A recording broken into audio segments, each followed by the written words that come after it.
Фабрика за сведоци. Сведок е важна работа. Лице кое посредно или непосредно има сознание кое помага на судот да утврди одреден факт на некоја околност во кривично-правниот настан. После 3 рочишта плюс уводното го констатирам јавно следното поразително сознание како ефтино се лаже народов со јустинијански представи и шугави медиум. Нејасно ми е како не им досади 3 пати до сега 50 на камери да снимаат еден ист кадар.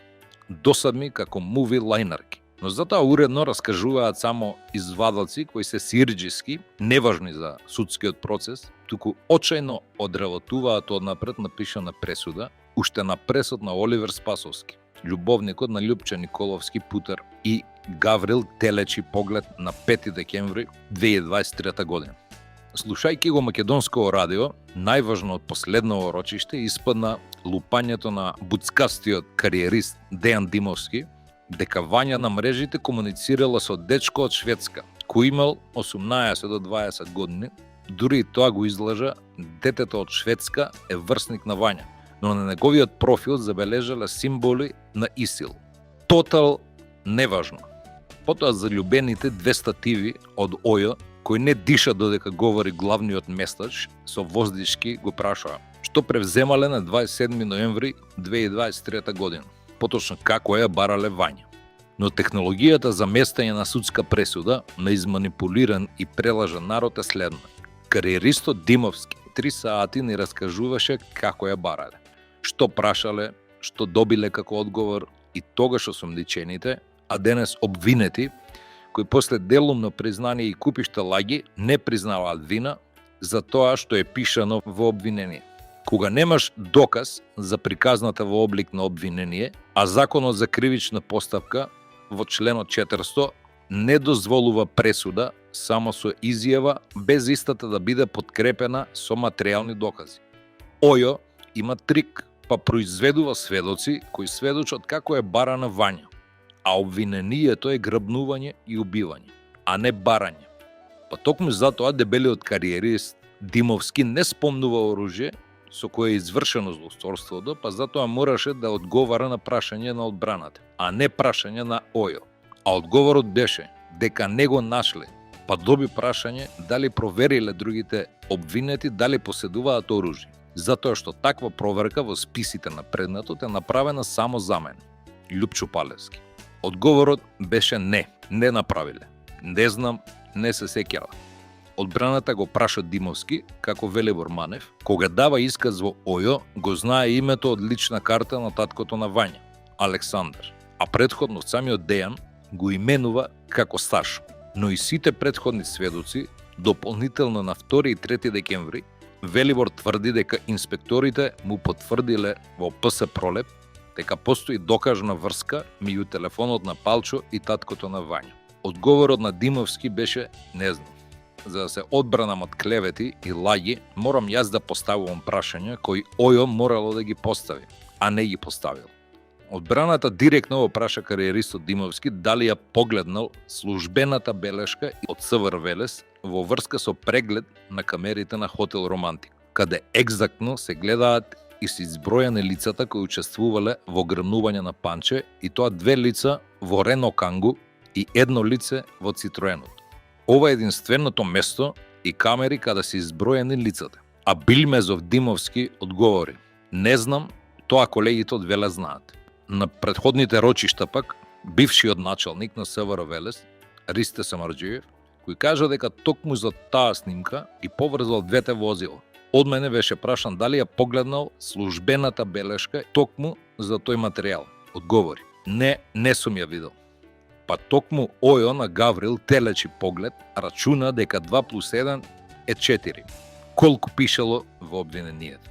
Сите материјални докази докажуваат спротивен факт од тврдењата на првиве 7 сведочења и теоријата на кариеристов Димовски кој диктирал, а статививе од ОЈО само куцале обвинение.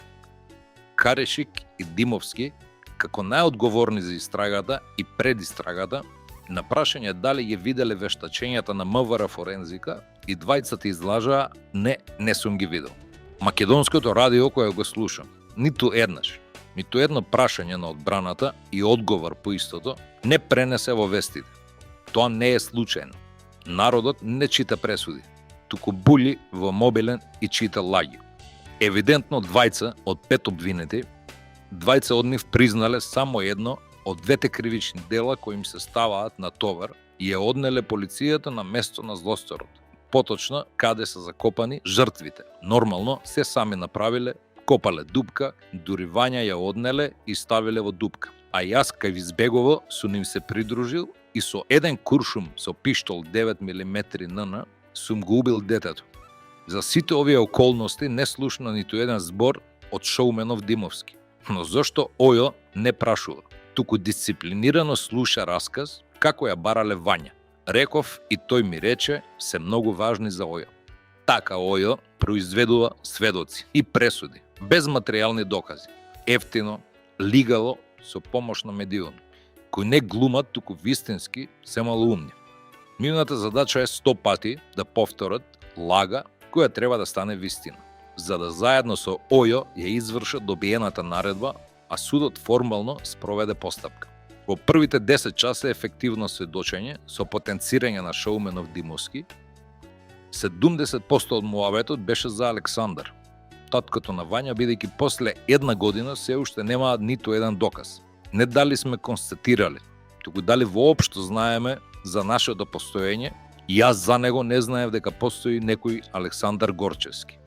Гребаторов Димовски со стринка стайл објаснуваше дека Кирата Трајковска е прва братучетка на мојата сопруга, а пак таткото на Александар е кум на мажот на Кираца. Ова последново самиот Александар го раскаже во исказ пред Ојо, но Гребаторов со подскокнување го објаснуваше. Не знам зошто. Да се вратам на сериозни работи. Имено, стратегија на Ојо да одбрани нуклеарно глуп мотив кој го ставила во обвинението со расказиве на главните да ги претворат мислењата на джандарите во докази. Затоа што во судот доказ за врска помеѓу Палчо и Александар не постои. Постои приложена телефонска анализа која е изготвило МВР по барање на Ојо, во која не само што не постои директна или индиректна врска помеѓу мене и Александар, туку не сме зрачеле на исти базни станици.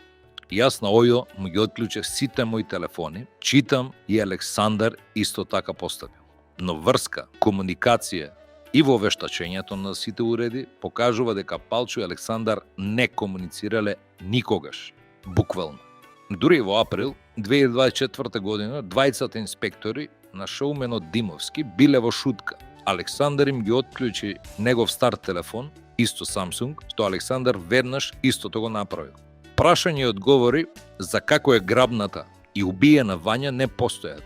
Туку како ја барале Вања, со акцент таткото Александар по секоја цена стане соработник на Палевски, за да некако конструираат мотив за овој злостор. Брука обвинителска. Накратко, мотивот е јас и мојот помагач, таткото на Вања, Александар, сме ја грабнале Вања за да ја присилиме мајката на Вања да ни ги даде 30.000 евро, кои биле урочени во банка. Токму затоа, одбраната го праша шоуменов Димовски, местачот, кога е ископана дупката, каде е закопано убиеното дете. За која битна околност Ојо пишало обвинение цел еден збор. Претходно шоуменот одговори. Туц, муц, па кога дошле таму горе. Ојо, заљубени во шоуменот Буцко Димовски, не смеа да го прашаат било што. Не дишат, подзинати го гледаат, додека се уште актуелниот началник на Оливер, Димовски раскажува тотално небитни и бескорисни работи, што не може да се каже за Каришки, кој е Ферари за Димовски нормално веќе е сменет. Небитен е исказот на мајката на Вања, дека не се познаваме, немало расправи и дека не е познато дека Палчо и Александар комуницираат. Дупката за убиеното дете ископана претходно. Пари никој никому не бара. Според Ојо, Вања е грабната во 7:30 часот, а е убиена во 9:30 часот, што представува класична екзекуција, а не изнуда. Токму затоа јас му поставив прашање на шоуменот Димовски, дали ги прашал признавачите лажливи, каде подготвиле скривалиште на Вања. Зашто врес на Аста ТВ во Ојо, судијата одлучуваше по притворот, а а шоуменот во исто време. Потоа туц-муц.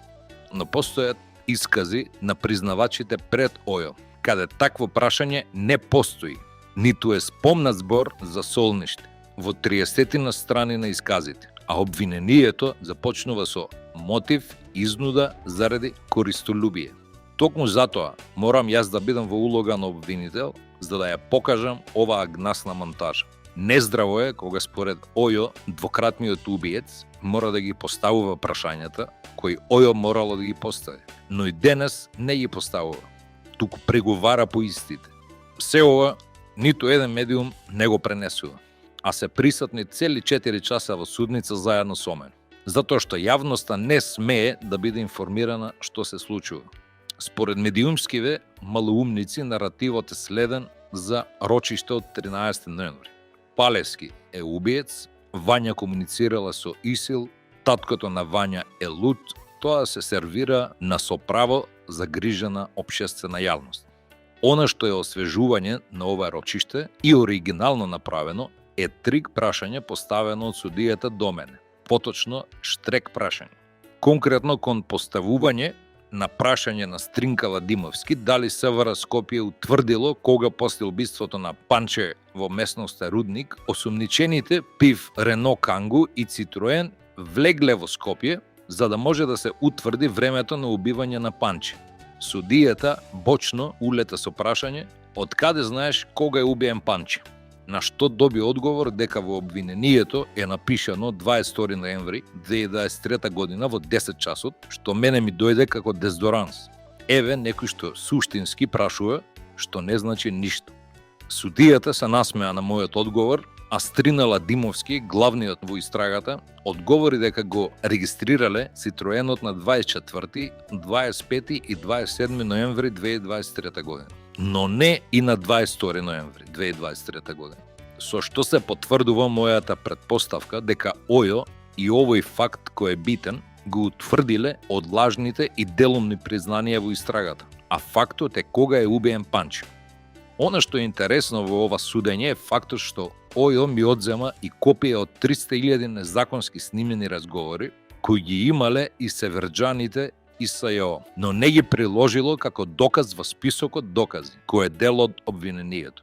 Мене ми пресудија Оливер и Гаврил, уште на пресот на 5 декември 2023 година. Ова е само процедура и тоа вулгарна, апла безстрав, па овие извештаи импресии од судење, кој лесно се проверува нивната објективност, затоа што постојат записници за се ова кое го пишувам. Во исто време е и подсетник на конструкција за што туку започнатата втора книга Дигитално уво, во кое судењево и причината за се ова со прецизно раскажани телефонски разговори и 540 милиони долари ирански пари, замрзнати во Комерцијална и Капитал банка во НАТО Северџанија е носечки материјал. Тоа е причината и лигавицата Бурчевик, по наредба на Калето, ги држи под контрола медиумиве да ме плюкаат. Но иранец да отвори нерезидентна сметка во НАТО банки, потребно е Оливер Спасовски како МВР да се согласи. Поздрав, Палчо!